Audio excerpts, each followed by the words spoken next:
we begin, I must ask you all. I mean, I have to ask this question to everyone. How many of you actually believe in ghosts? I want to hear from you before we get started to understand what's our audience like. Are they skeptics or are they the true believers? Are they somewhere in between? Midday calls him the most acclaimed name in Indian horror writing. He is Abhirup Dhar. He is the author of the book Hold That Breath series and the Belvedere Brook Haunting. I hope I said that right. Stories are magical and once again with love. So if you go on Goodreads, you can see the number of reviews. I was actually shocked because this was not a genre that I was familiar with, but so many reviews and so many people love his books. And he is definitely becoming a name to reckon with, especially in this genre of Indian horror writing. His latest book is Ghost Hunter, Gaurav Tiwari, which set a record by being acquired for screen adaptation even before it was released. All his horror outings have topped the bestseller charts and met with tremendous acclaim. He is also a screenwriter now.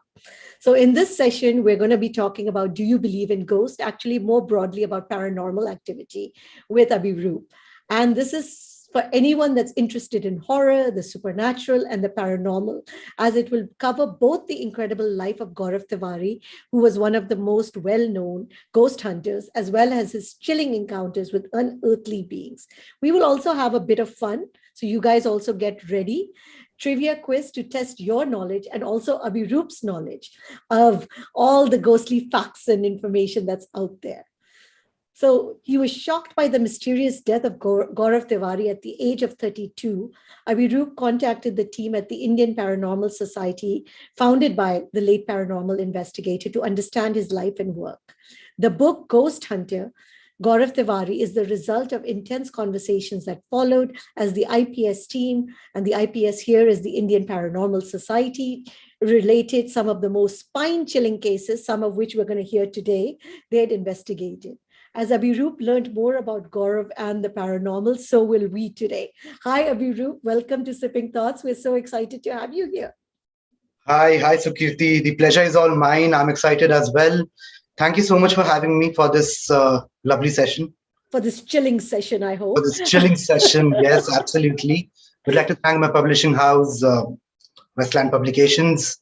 Would like to thank Suhail Mathur from the Book Bakers, my late agent, for having me for this particular session.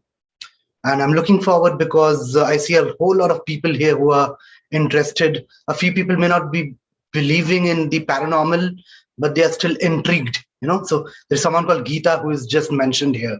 Not sure if you believe, but very intrigued. So but fine, let's have an intriguing session. Too. Yeah, please, everyone, we want to hear from you. Because honestly, Absolutely. This is a fun session. This is an engaging session. We all want to sit and chat and have a little bit of fun and get a little bit of knowledge. So I'm going to get you started, but I want to hear, and this, like we talk about, please be putting in your questions, and we will be taking as many of them as we can. So Abhirup, let's get started. What got you interested in Gaurav Tiwari, and who was he, and why is he such a big name in this area? Kirti, I had been following Reverend Gaurav Tiwari for many years when he used to do those shows. There was a show called MTV Girls Night Out, which I used to religiously follow. But this was one show which I used to follow, and I used to always, be intrigued by horror and paranormal. I was always interested in anything supernatural, ever since I was a child. And Gaurav Tiwari was a name to reckon with at that point of time.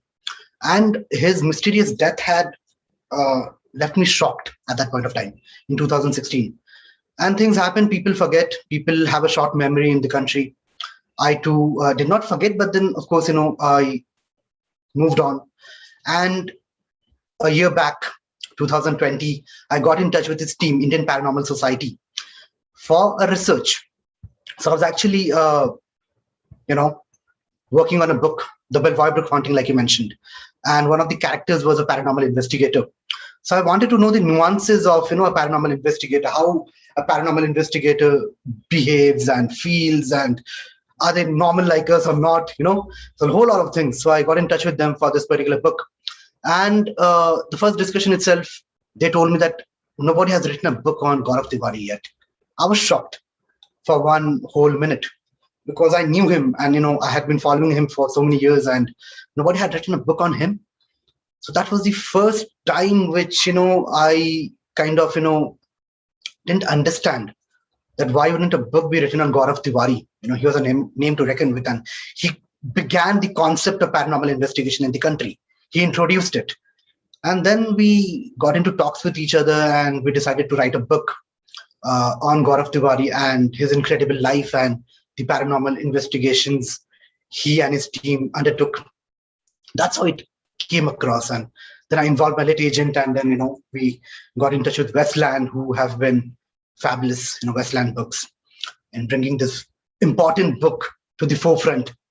So, Kirti. But Gaurav Tiwari also, I mean, let's delve a little bit deeper, because he had a very mysterious and a very suspicious death, right? So there's something that has been reconciled. I wouldn't like to say suspicious. I'm really sorry to interrupt you. Yeah. But yes, it was mysterious for sure. Yeah. Yep. So tell us about that, because I think that does intrigue people, because, let's get right into it. Okay. It's definitely a very interesting topic, and there are many theories regarding it. Indian Paranormal Society, the team with whom I have collaborated for this book, they would not like to believe a few theories, right? And we had this discussion many a times, and we decided to touch upon his death in the book. I have not come to any conclusion yet. Neither has anyone come to a conclusion. But yes, the police believes that it was a suicide, right? And there were reasons behind it. What reasons, we don't know. We really don't know, Sukirti. We cannot really comment on it, and we cannot just say that he, died or he passed away. He does not, for example, we don't say Gaurav died. We don't say Gaurav was. We say Gaurav is. Gaurav still lives, through his works and through his team. So the Indian Paranormal Society believes that Gaurav is still existing, maybe not in the physical world, but, the parallel world, the other world, which runs parallelly to our world. So we once say Gaurav died, he's still there, maybe watching over us. So why was his death so mysterious? Please tell us that, because, I think what was it that was surrounding it that made it that you have to read the book.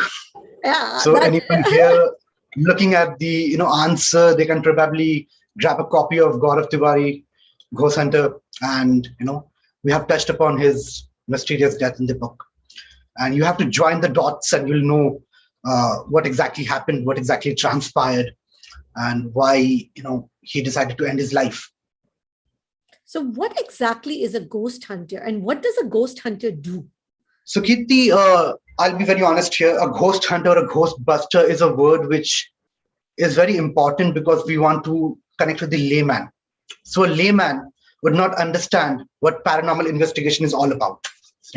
So for a layman, we chose the title, which is Ghost Hunter. This is very catchy. Now, if I mention Ghost Hunter, Gaurav Tiwari, it makes a connect. If I mention paranormal investigator, Gaurav Tiwari, does it make a connect? Not too easily. So there is a concept called paranormal investigators, which I believe in. I wouldn't say ghost hunter, I wouldn't say ghost buster, right? It's a catchier title, and it connects with the layman.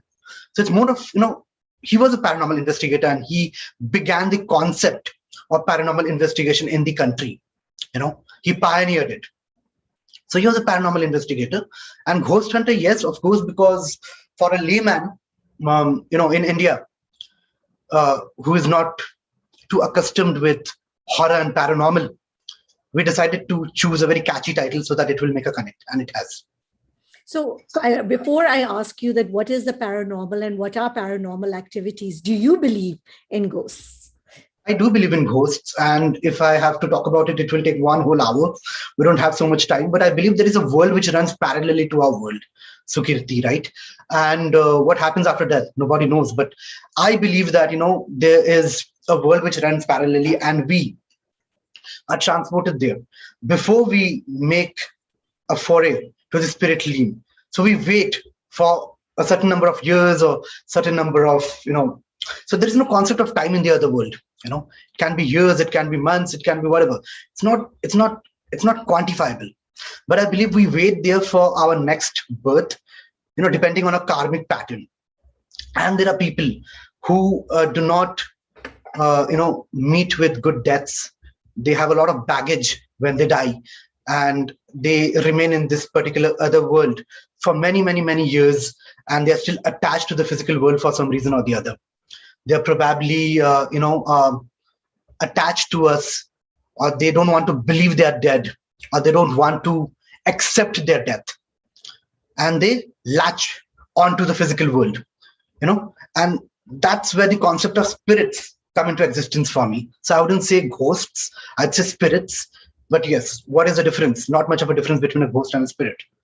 But yes, we do exist in the other world as well after that. That's what I believe in. Now let's get into this, because all of us are scientists and we want proof, and you're also a banker. So where is the proof, and how do paranormal scientists, or how do they go about proving that yes, there is something that is beyond the normal? Paranormal investigation is all about science. It's a very scientific approach which the paranormal investigators in India and abroad use to determine the truth. And they want to determine the truth. It's not that they want to tell you that there are ghosts. They don't want to come to the point that there are ghosts and we believe in ghosts. They approach it in a way, Sukirti, that there are no ghosts. Let's accept that there are no ghosts, and let's go ahead with our paranormal investigation through our EVPs and EMFs and all the paranormal and supernatural theories they have, right? And let's try to build this conclusion that there are no ghosts. And if the instruments let us believe that our theory is wrong, we'll agree that there are ghosts.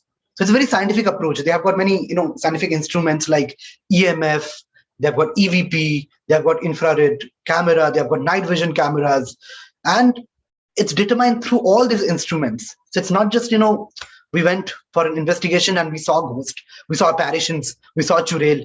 Doesn't happen that way. Even in a paranormal investigation, it's not that you get to see ghosts and churels and maybe a lady in black gown or a lady in white sari. Doesn't happen like that in real life in paranormal investigation. So Kirti. Okay. And how much? Because everything we know comes through the movies, right? So we watch all these horror movies. How much is true? I was coming to that. So everyone has seen the Conjuring here, Conjuring series. I'm sure everyone has seen Conjuring. How many have seen the Conjuring series? I'm sure most have. Would love to hear from you guys. How many have seen it? Geeta says yes, she has. Okay. So I'll disappoint you a bit here, but again, let me tell you. So many yeses. When you write a book or when you make a movie or a web series, certain creative liberties have to be taken, right? You can't just, make a movie on true facts. Of course, you are basing it on Ed and Lauren Warren's real life incidents. The Conjuring series is all about that. But if you only show the paranormal investigation part, it will be rather boring, and that's why director James Wan, whom I have huge admiration for, has taken certain liberties in The Conjuring. Doesn't happen like that all the time. I'll be very honest. You don't see a ghost, you don't see a demon, you don't see a lady in white gown, you don't see a lot of things which are shown in the movies, but the ghosts exist, and that is communicated through the scientific instruments. That is the basis for the Conjuring series, or any movie for that matter. Doesn't happen like that.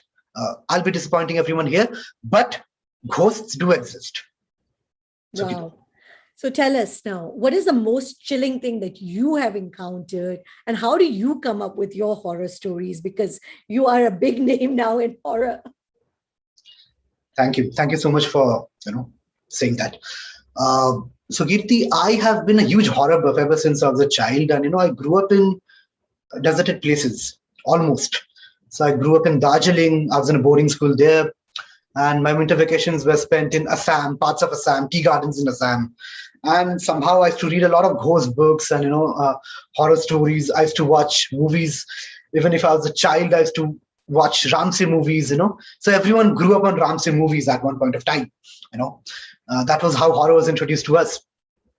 So I was no different, but I was fascinated by ghosts and spirits and demons. I used to visit places all by my own. I tried to call ghosts with my friends when I was a child.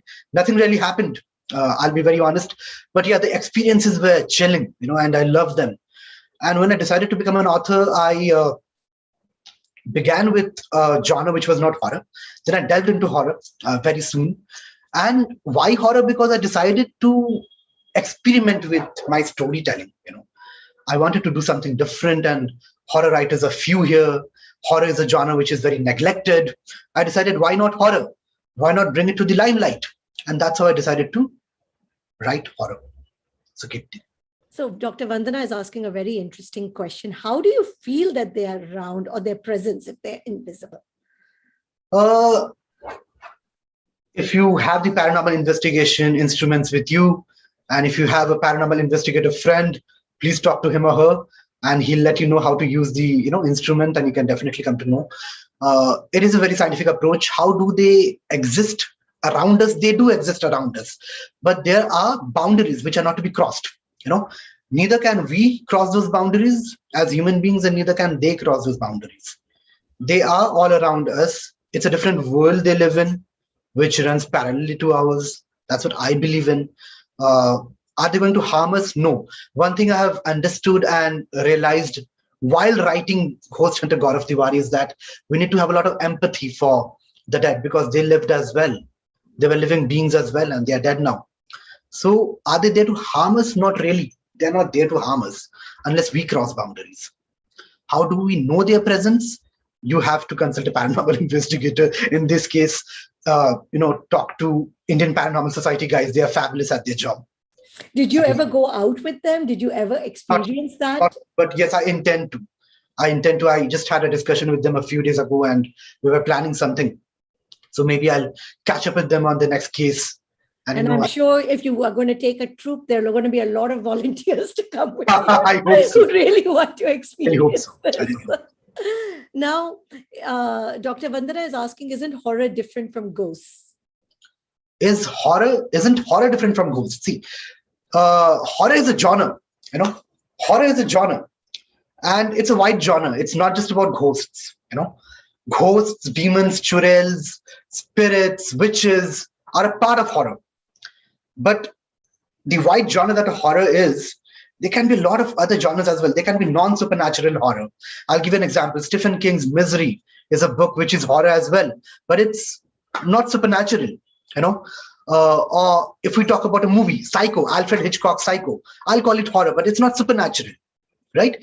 So in the same way, there is a genre called splatterpunk, which has not been, introduced in India yet. There is a genre like gothic horror, which we are touching upon here. A lot of genres, a lot of sub-genres in horror. Ghosts is only a part of horror. It's only a part of the wide genre that horror is. But in India, unfortunately or fortunately, we believe that horror, matlab, it has to be ghosts, it has to be demons, it has to be a scary face. Not really. Horror is more of an emotion. Like I was discussing with you before the session itself, Sakirti. Can be more of an emotion as well. Now, other than your own books, of course, which are the most fab, which is your favorite ghost story? And then we'll take some questions and see how well you do in our quiz. And please do help, Gaurav. Yes. Absolutely. Excited for the quiz as well. My favorite books, well, I'll tell you, Sukirti, I grew up in a lot of, Indian literature. And my favorite horror writer in India is Satyajit Ray. I'm a Bengali by birth. So I come from a Bengali background, and we used to listen to all these ghost stories written in Bengali when I was a child. And the atmospherics were fab, like maybe a summer vacation or a winter vacation, and a lantern or a candlelight at best, some brunch to go on, and we were told these ghost stories. So Satyajit Ray was, a famous director, famous filmmaker, Oscar winner, but he's not really acknowledged for his horror stories, which were a class of their own. Satyajit Ray is my favorite horror writer. I also grew up on R.L. Stine. I loved his books, the Fear Street books, not the Goosebumps books. And then I graduated to Stephen King. I have not read all Stephen King's books, that's for sure, but the few I have read, in entirety. are fabulous. Like Pet Sematary is one of my favorite books. I love that book. The Shining, I believe the movie was better than the book, but then again, the book was also a different ballgame altogether. So these are my favorite writers in horror. So Kirti. Awesome. And there are tons of horror places in India too. When I was like Googling, I was like, oh my God, amazed at how many there are in Delhi itself. So Rohit, let's get some questions and let's see how well does Abhirup actually understand this genre of these very, very basic questions. And guys, you are like what we say in Kaun Banega Crorepati, his audience. So please help him. He can always run to you. Please help me. I don't think my GK is so good. So please help me. Please do. Please feel free. And this is just to entertain. Go ahead. I hope I've even gotten the answers correct from Wikipedia and Google. Go ahead, Rohit. Let's see what's your first question. All right. The first question. Okay. And somebody wants Where to can I see it? It is coming up now. When was the word paranormal first used? And while we do that, we're also going to be taking questions from you guys and your tips for upcoming authors, because this one actually delves into it. We've even given you some help here. Was it in 1650, 1830, 1920, 1965? When did this word come about, paranormal, which we are kind of throwing about so nicely today? I was really hoping for easy questions, but you guys are here to give me so tough question. See, the word paranormal first used, was it 1650, Sukirti? No, but one of the guests has it right. I think Deepthi, 1920. So tell us what is paranormal? Yeah. And I think we'll take the question by Kanchan also. Is paranormal investigation recognized by Indian law? I was also shocked that this word actually paranormal came into existence only in 1920. No, paranormal investigation is not recognized by the Indian law, as far as I know. I don't think so. I'll have to get back to Kanchan regarding this, but it's not yet recognized by the Indian law, unfortunately. Okay, let's see the next question. Hopefully, that will also get your blood flowing too. Okay, question, this one. please, Yes, this one is an easy one, I think. Which fort in India has gained notoriety as one of the most haunted places in India? This is Bhangar. Please tell us about it, because this one is like now in this every again, one of the very interesting question, very interesting answer, which I'll give you. Bhangar is not haunted according to me, because I have written a book on Gaurav Tiwari, and I stick and stand by his ideologies. So according to Reverend Gaurav Tiwari, Bhangar was not haunted. Okay, Ayush also says the same thing. It's not. He's been there a couple of times. Not just he and his team, and they have clearly told me that it's not haunted. It's close to a forest, I believe, which is a little dangerous for people if they visit the place post sunset. That's the only thing. But apart from that, it's a beautiful place. It's not haunted. Bhangar is not haunted. So we can go there safely. We can go there safely and have a nice time. So this is not one of those top 5 places we must visit. No, it's not. In India it's not. We're It's looking not. If I have to go by Indian Paranormal Society and the people there, lovely people, the Meghna Purwal, Raj, Wakar Raj, Rithdeb, Siddharth Bantwal, Mohan Kattimani. So they keep telling me that Kuldhara is the most haunted place in India, as per them. Okay, okay, so that is where we should be going. Rajasthan. So any which way, I'm not taking that credit away from Rajasthan. It's okay. But Bhangar is not haunted, Sukirti. All right. So all those quizzes and all those that are on TripAdvisor, because this is listed almost in all TripAdvisor's top 5 haunted places. Let's see the next question. Easy one, please. All right. Where is the place that dozens of planes and ships have disappeared? Bermuda This one is really easy. Bermuda Triangle. I read it when I was a child. But again, there are many theories about it, right? I mean, I don't have to comment on this, but then I believe there are many theories about this. It's Bermuda Triangle, which is the answer to this question. But I don't think there is anything paranormal here, Sukirti. It's more scientific. Yeah. So what is the scientific reason that all the planes keep disappearing there? I'm not sure about it. So can't guess, but yeah, some kind of a magnetic field, I believe. That's what was told to us when we were children. You know, that's what we read about. Now, Jasmine is asking, for a layman, we cannot understand the paranormal. What are the various theories related to paranormal? And like, what should be considered paranormal and what should not be considered? Like, this is something that we're talking about, like the Bermuda Triangle. Everybody puts it as a paranormal activity, but Hmm. like what you're saying, it's more of a magnetic force, and this is not a paranormal activity.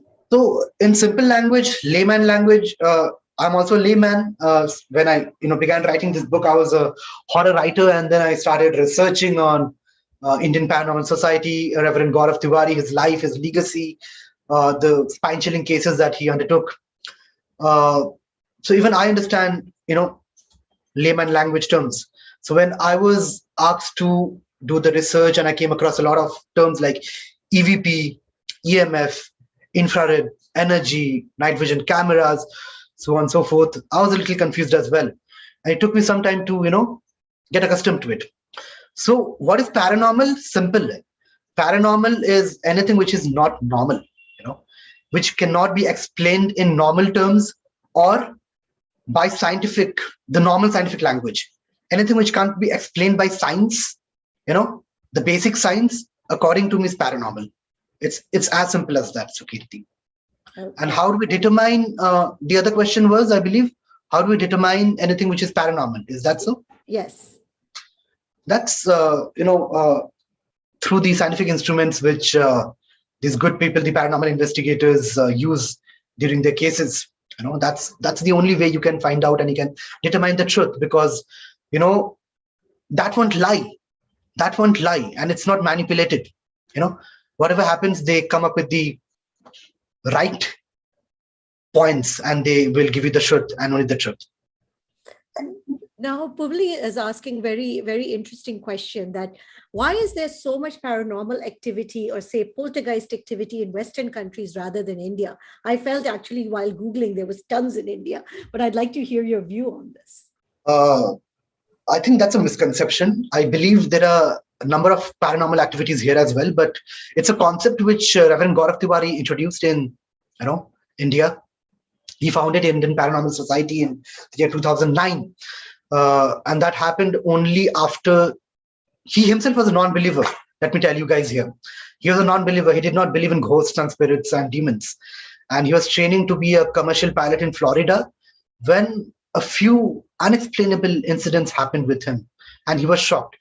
That's where the book begins as well. It's actually the favorite part of the book, if you ask me, my best part in the book.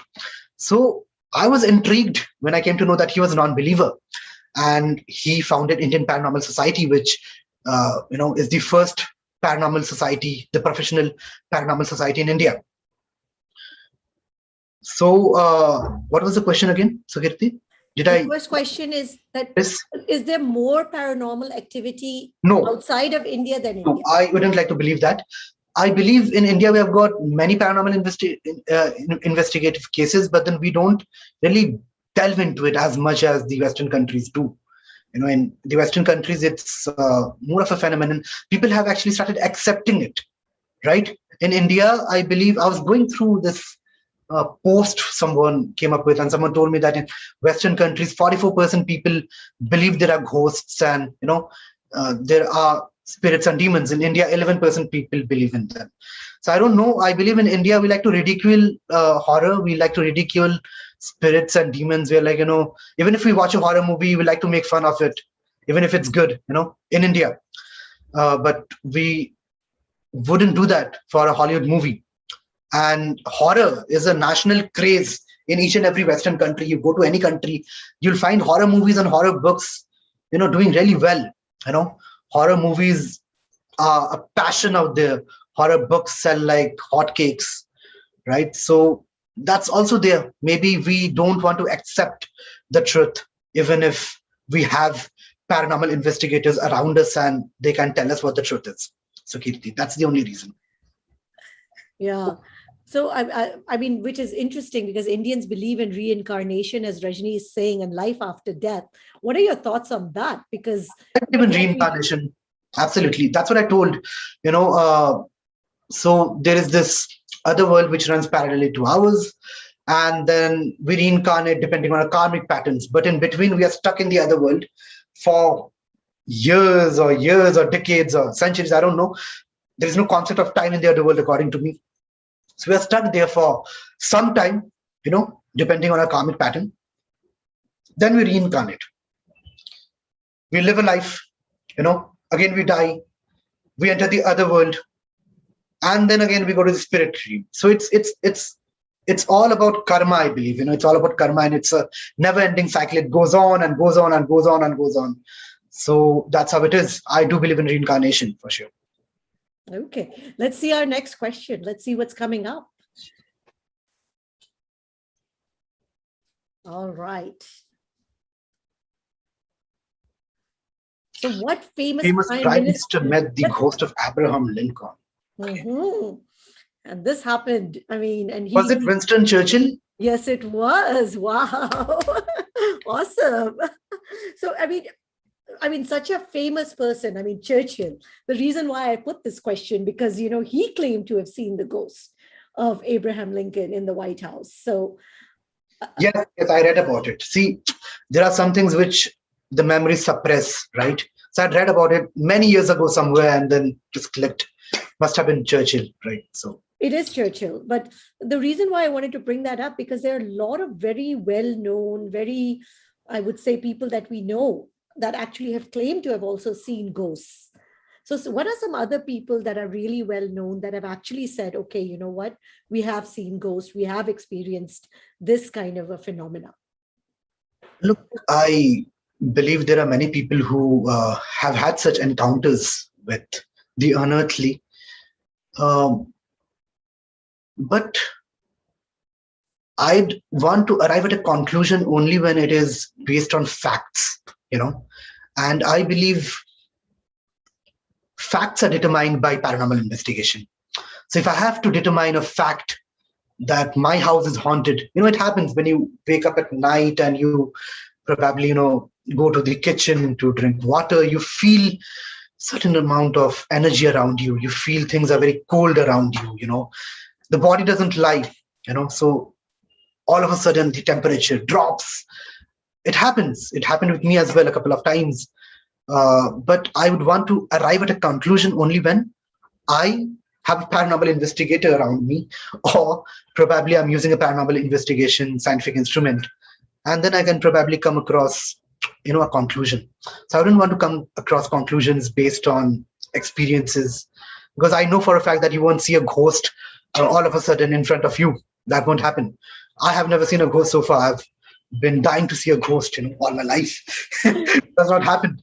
But, why lie? I mean, why will I say people that I've seen something which I've not seen? I've not seen a ghost so far, but I would love to.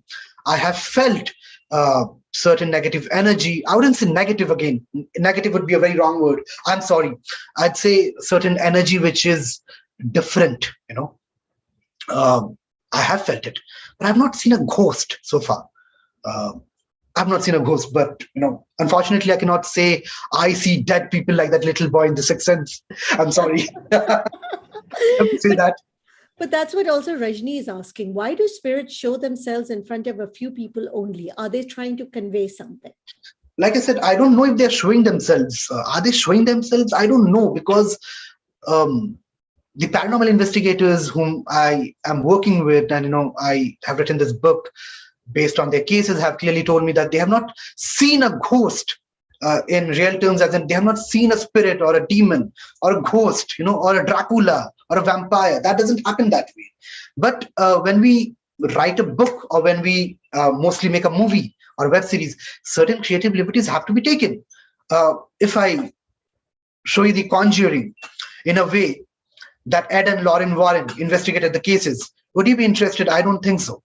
Because it's all about the scientific instruments. It's all about beep, beep, beep, a color, a green color, a red color, beep, beep, beep, So all the instruments, it's all about that. Apparitions, yes, they have spotted apparitions. Even Indian Paranormal Society, Gaurav Tiwari himself have spotted apparitions, full blown apparitions for sure, which again, some people might want to question, saying that, is it a spirit Is it a ghost, or is it some issue with the camera? You know, but again, they have their own proofs, they have their own evidences. But I'd stick to the EMF and the EVP, for determining the truth. Do they show themselves? I don't know. I have not seen a ghost, so I cannot comment on that. But I'd love to see a ghost someday. Would love that. Neeta is asking, did Gaurav Tiwari used to see ghosts or talk to spirits? Because you've done so much research into it. He's done a lot for people, and he's done a lot of He good did things. about what, 5,000 cases, or how many cases Yes. did he do? Let's talk a little bit about I think Gaurav. IPS has lost a count on the number of cases they have done, but yes, 5,000 cases, almost more than that, I believe. So Reverend Gaurav Tiwari was doing a fantastic job in not just pioneering the concept of paranormal investigation. He actually brought a balance between the two worlds. There is a certain balance which has to be maintained. Some people who don't believe, or don't want to believe, or don't want to believe in what I'm telling you, but there is a balance which is supposed to be maintained between our world, the physical world, and the other world, the world of the dead, right? That balance was being balanced and maintained by Gaurav Tiwari, and it's still being done by his team.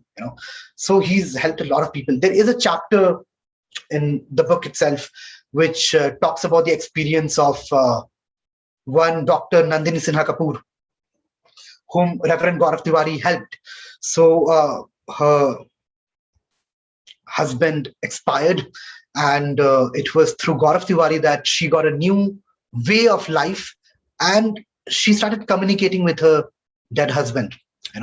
It's been mentioned in the book. So there is this chapter which is very, very, very interesting. It's based on her real life experience as well, and she's continuing it, and she still acknowledges Reverend Gaurav Tiwari for this balance which he maintained. Then there is a lovely foreword by Alan Tiller, which is fabulous. It's heart touching. There is a final word by him. He's a famous paranormal investigator in Australia. So a lot of things apart from these spine chilling cases and Reverend Gaurav Tiwari's life and legacy in the book, for sure. And do ghosts exist? How do they exist? Do they show themselves?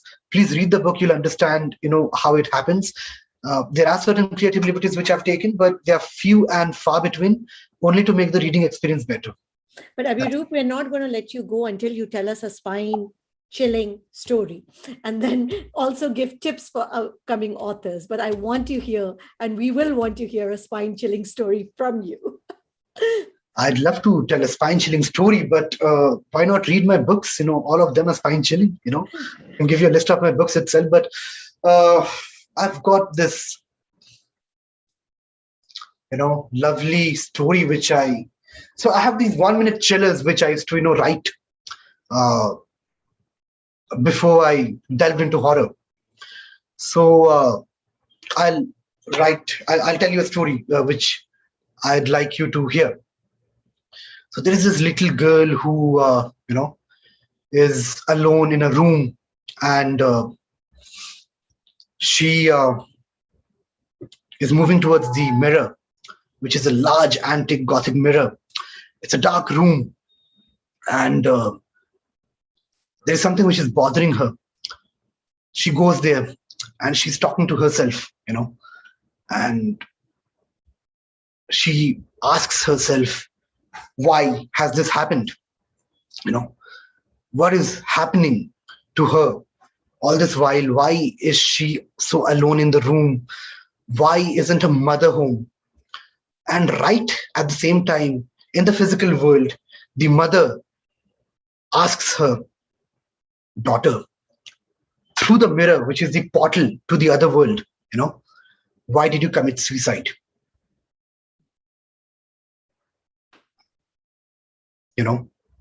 Why did you commit suicide? Why did you end your life? So I believe this itself is the definition of the other world and the physical world. We are running parallel to each other, and there are certain portals. There are certain ways where we can communicate with each other. We can connect with each other. The mirror is one such portal, which is a very famous, way to call the dead or connect with the dead. Yeah. I think we're all stunned for a moment. And I'm going to also take Jasmine's question. Why do we need to hunt ghosts? Investigation seems better as we understand the reason and why and what ghosts want and probably release them in the white light. We don't need to hunt ghosts, to be very honest. We need to have a balance between our world and the physical world and the other world. You know, the balance needs to be there. If the balance is not there, things will go haywire. So we don't need to hunt ghosts, but sometimes the boundaries are crossed. It should not be crossed by us humans as well. It should not be crossed by the unearthly. Sometimes these boundaries are crossed, and that is when you need to hunt ghosts. You don't need to hunt ghosts. You need to have a balance, and you need to perform.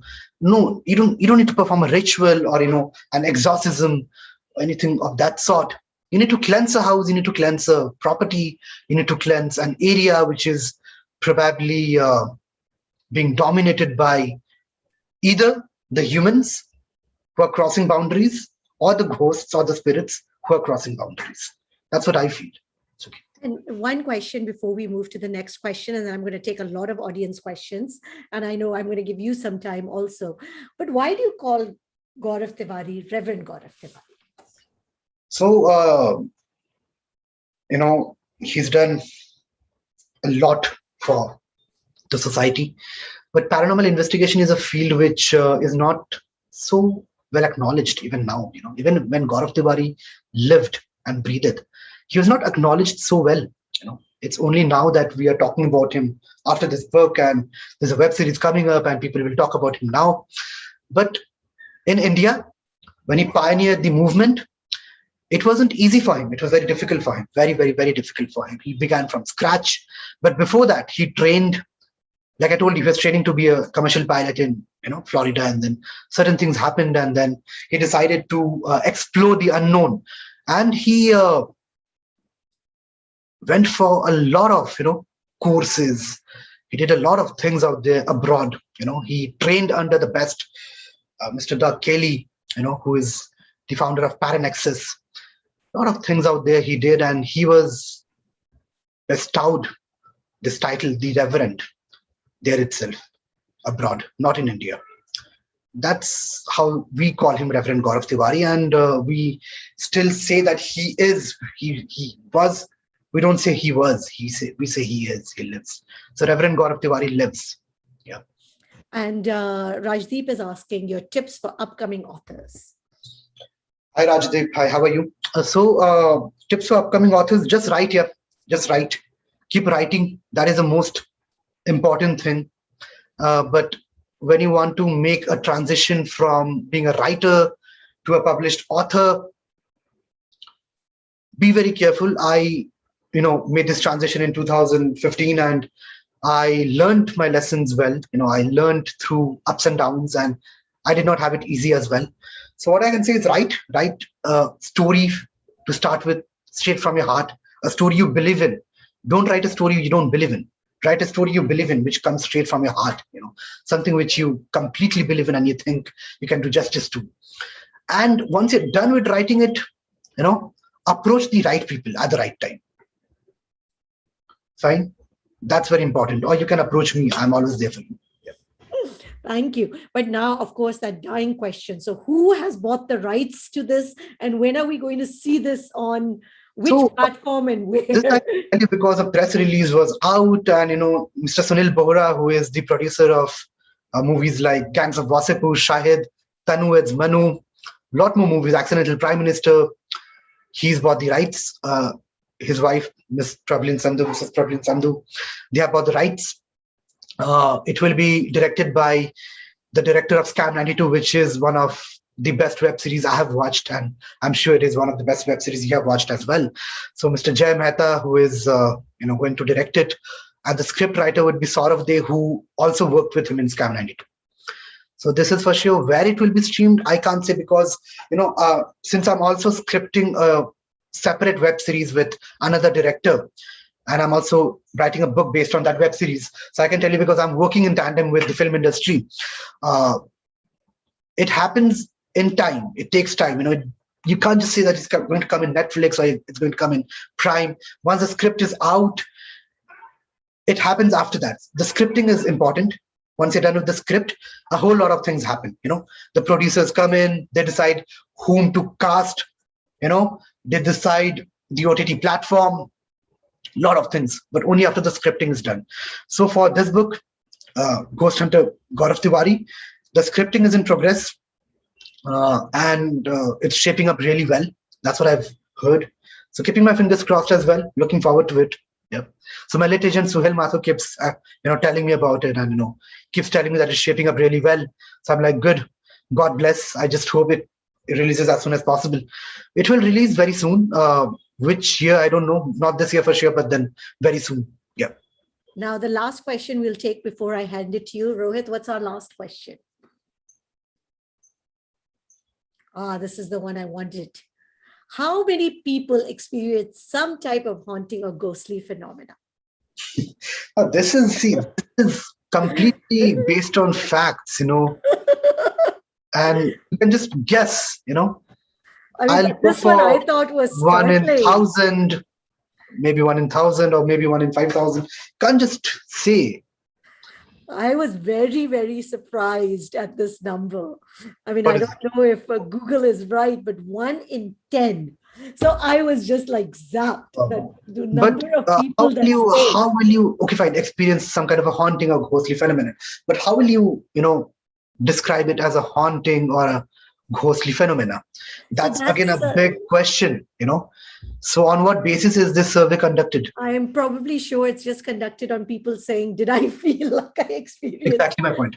That's where the concept of paranormal investigation comes into play. They are the ones who can come up with the real facts and the figures. According to them, it's just not happening in front of your face all the time. It is a way to approach, and there is a way to determine the truth. So 1 in 10, I don't know. I doubt this because it's based on people taking a survey. So people can clearly tell you that, fine, I've seen a ghost, So that means even in our room, that means at least 5 people would have seen some kind of a paranormal activity. You never know. So there is a movie called The Sixth Sense, which most of you must have watched. One of my favorite movies. Though the director could not live up to the mammoth expectations after The Sixth Sense, but it's one of the best horror movies I've watched. So in Sixth Sense, this little boy, he sees dead people, and they appear to be like us, appear to be like normal people. So you never know, maybe seeing a dead guy, but you never know. You feel that he's living, but then he's dead. So you never know. So maybe on that basis, this survey might be right. Left or right. Okay. Yeah, right. But a common thing Aruna is saying, that people say that the room gets really cold and there is a foul smell. Is this true or a misconception? Or see shadows of souls. Yeah, it is one of the indications of a paranormal activity for sure. A putrid smell, I'd say, like that of rotten eggs, some sort of that smell. Yes, it can be an indication of paranormal activity in a room or in a house. Yeah, it can happen. So Gaurav, I'm going to turn it over to you. And those of you who want to ask Gaurav a question, please do raise your hands. So sorry, Gaurav. See, okay, but I'll take that as a compliment. Those of you who want to ask Abhirup a question, I think Parijit is already having his hand raised. Please do raise your hands. But Abhirup, anything else you'd like to add?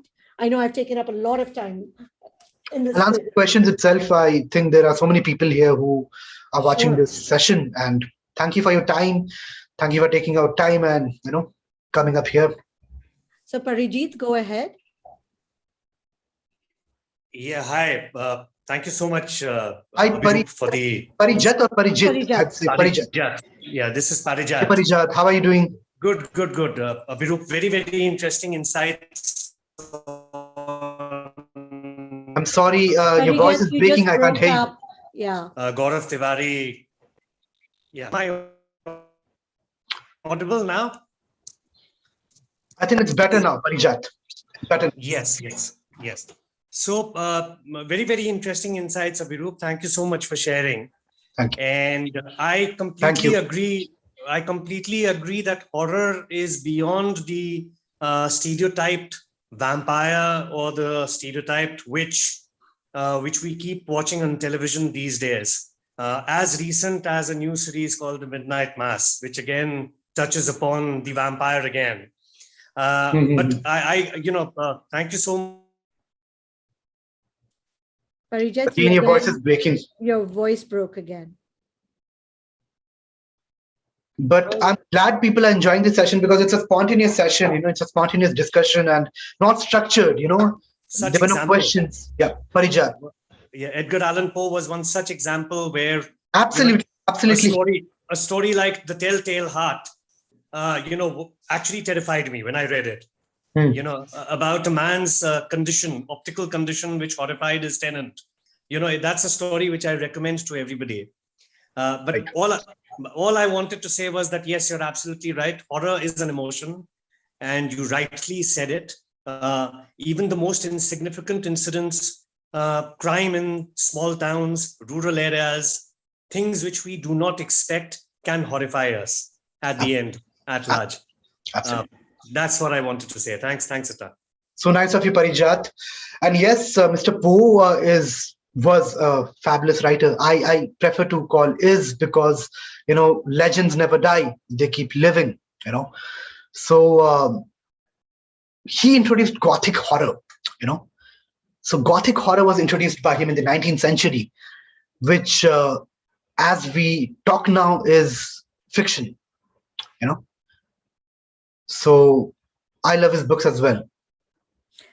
Publi is asking, do you think it's safe to poke the world of the unknown and the unseen? And maybe Gaurav Tiwari did something to upset that world. I don't think Gaurav Tiwari did something to upset that. He was there doing paranormal investigation for a long time. And, he was trying to strike a balance between the two worlds. Like I told you, it's about maintaining the balance, So sometimes we cross boundaries and sometimes the unearthly cross boundaries as well. That's when paranormal investigation is required. That's what I feel. Kirti. Aruna, go ahead. Please, I'll take your question. Yeah. So more than a question, it was just my thoughts on the session. So Abhirup, thank you so much. It's really interesting for me, and I'm really terrified of ghosts. And this was a session. I'll take that as a compliment. Yeah. Since you're terrified. So, but then this particular session, I just could not miss. I just had to hear you out, and and of course everyone on the panel, and all the participants and all that.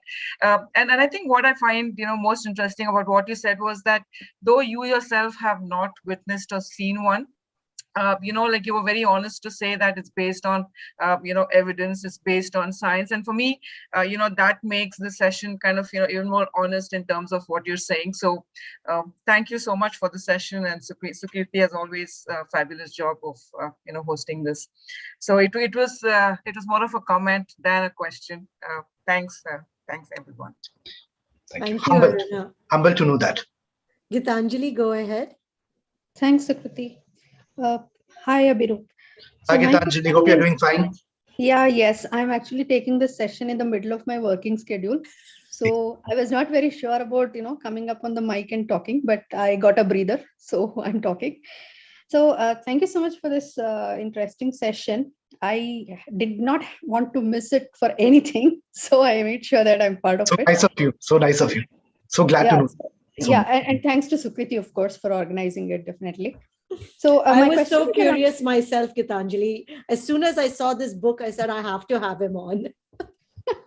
Yeah. So my question is around the Blanchett board thing. I mean, is this for real? I mean, I want to know, one, whether it's for real, and two, whether anyone and everyone can purchase it and overnight master it and try to, connect with the other world. I mean, is talking about Ouija boards, right? Blanchett board, right? Yep. So, Blanchett, it's not a Blanchett board, it's called an Ouija. And the Blanchett is basically the, thing which you keep in the middle. That's actually called Blanchett, right? So, does it work? Yes, it does work. I tried, but didn't work for me. It also depends on your sun sign. That's what I've come to understand. I've done a lot of research on this as well. And if you have there are sun signs which are heavy and there are sun signs which are little light. So I've heard that people with light sun signs, they are more prone to paranormal activities and seeing ghosts and spirits. And unfortunately I'm a Gemini, so maybe the sun sign is not good enough to see a ghost. This is one of the reasons. But apart from that, you can try doing this. But then why would you try? I don't understand. Because as a child I tried because I was interested. But now when I have written a couple of books on horror and paranormal, I understand that it's not about trying to poke them or call them or disturb them. It's about maintaining a balance between their world and ours. So I wouldn't recommend you to try calling ghosts, but does it work? I'm sure it does work. There is a way. There are many ways to call ghosts. It's not just the Ouija board. There is something called Bloody Mary. We all have heard about it. You can use the mirror as a portal. There are so many ways to, call the unearthly, but I wouldn't recommend it to anyone here. Nobody here for sure. Wouldn't recommend that to anyone. Strike a balance and let them be. Let us be. That's it. Simple. Yeah, I think like Gitanjali said it well. It's sheer curiosity. Publi, go ahead. You have a question? Yeah. Okay. Hi, everybody. Hi, Abhirup. Hi, Publi. Hi. Sukriti, thank you very much for bringing up this concept, because I think this is the first time we're having a Zoom conversation and of paranormal activity, which have never happened till now. So thank you very much for that. Well, Abhirup, my question is Abhirup, I'm born and brought up in Assam. So Okay.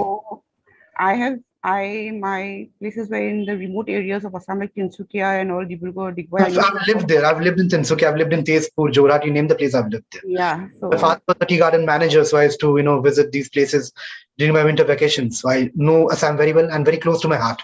I love Assam. Yeah, thank you so much for that. And then that tea gardens are very famous for ghost stories. Absolutely. And people there are very superstitious about these things. You shouldn't do, or you shouldn't go out at night. Is there a death in the night? You shouldn't go out at night alone because it's not safe for 13 days. And we all have all this ritual. So it's because I think it's because we don't know this unseen and unknown world. So the concept that you said of Gaurav Tiwari bringing a balance between the unseen and unknown world and the materialistic world, I don't understand this concept. How can you bring a balance into it? Because they are so unpredictable. You don't know if it's a good spirit or it's a malevolent spirit. Exactly my point. See, exactly my point, Publi. So that's what I was coming to, and that's what I discussed. That there are humans who can cross the boundaries. There are good humans and bad humans. We agree, right? So there can be good spirits and bad spirits as well, no? I mean, let them not cross boundaries and let us not cross boundaries.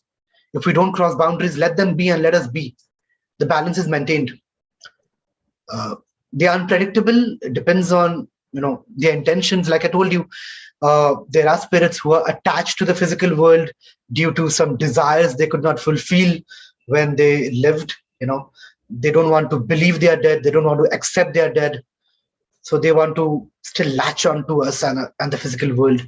And these are the spirits who might want to harm us. Maybe yes, maybe not, but they'll definitely try to be a part of this world. And in that process, they'll probably harm us in a way or two. If that happens, then you need a paranormal investigator and paranormal investigation so that a proper balance is maintained. But let's not disturb them. Let them not disturb us as well, probably. Suchira is asking a question. She's heard that Rabindranath Tagore used to regularly call souls of the family members who he had lost during his lifetime and talk to them. So she's asking, is this true? It is true. Yes, we know. I mean, what has been told to us. So it is true. And he's also written a Bengali horror book. He wrote that. And though he did not delve much into horror, I don't know why. He should have, because it's a genre which was always neglected, but maybe someone like Tagore delving into horror a little more often would have, given horror a little more limelight. But yes, he did that for sure. We know about it. Yes, we have heard about it, rather. Yeah. If there's anybody else that has any questions, please do let me know. But one very interesting question that has come up. Did you think when you were writing about Gaurav Tiwari that this would become such an instant bestseller? And I think somebody has asked this question, and thank you for that, because that's a great closing question for us also. See, the intention was never to be a bestseller, or the intention was never to have a web series. Thank you, Ayush. Ayush has asked that question. Hi Ayush. So Ayush and Sukirti and everyone here, the intention behind writing any book for me is never that it's going to be a bestseller, or it's going to be made into a movie, or the commercial aspects. To be very honest, it's always to tell a story and to keep experimenting and tell a different story, and that was the intention behind writing Ghost Under Gaurav Tiwari as well. But I was shocked, when I had a discussion with IPS and Indian Paranormal Society, people told me that there is a book which has never been written and we can work on this, I said, fine, let's start working on this. Then we started working on this, and the intention was always to write a good story and to bring into limelight the life and legacy of Reverend Gaurav Tiwari and his works, and lace that with a few spine-chilling cases, because end of the day we have to approach a publisher and we have to get the book out. We want the book to be out. So yeah, the intention was to tell a good story. Will it become a phenomenon? No, we never thought it will be a phenomenon. We never even thought that it will be made into web series. But then, much before the book released, we got the book adaptation deal, the screen adaptation deal. So the intention is never that. The intention is never money. The intention is never anything commercial for me. It's always to tell a good story. I'm a storyteller by heart. And more than saying or telling, I like to write, So I like to write stories. I like to, write different stories. So this was the intention behind Ghost Under Gaurav Tiwari as well. Nothing commercial for sure, but then whatever happened, we are blessed. And yes, the book is doing well internationally and in India. We are thankful, we are grateful, gratitude. And we'll only say in closing that when you're going to go on your paranormal walk with all the instruments and everything, we definitely would love to be there with you. So we wish you best of luck. Sure. And then we want to know what happens and what do you experience at that time. For sure. And thank you all for joining us. I know this was something very different that we did. And thank you, Abhirup, for being with us and being so open. Thank you, Sukirti. Thank you, Sipping Thoughts. Thank you, Westland Books. Thank you, Suhail Mathur from the Book Bakers. And thank you, everyone, all my readers, all the people who attended this session. It was wonderful being here. It was a pleasure being here and a great session.